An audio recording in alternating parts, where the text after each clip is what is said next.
Srisailam ghat road చరిత్ర 75 ఏళ్ల క్రితం శ్రీశైలం యాత్ర అంటే ప్రాణాలతో చెలగాటమే. కాకులు దూరని నల్లమల కారడవిలో వన్యమృగాల భయం మధ్య సామాన్యులు కాలినడకన వెళ్లేవారు. భక్తుల కష్టాలను తీర్చడానికి 1950లో అప్పటి మద్రాసు సీఎం కుమారస్వామిరాజా, మంత్రి బెజవాడ గోపాల్రెడ్డి ఘాట్ రోడ్డుకు ప్రణాళిక రచించారు. దీనికి శ్రీశైల జగద్గురు వాగీశ పండితారాధ్యుల కృషితోడై గవర్నర్ అనుమతి లభించింది. దీంతో 1955 నుండి 1957 వరకు రేయింబవళ్లు శ్రమించి దోర్నాల నుండి ఈశైలం వరకు 49 కిలోమీటర్ల మేరకొండలను తొలిచి మార్గాన్ని ఏర్పరిచారు.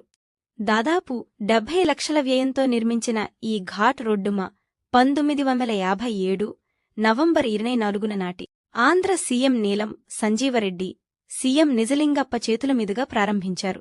నాడు ఆ 32 మహనీయులు వేసిన ఆ పునాదే నేడు కోట్లాది భక్తులకు మలన్న కొంగు బంగారం.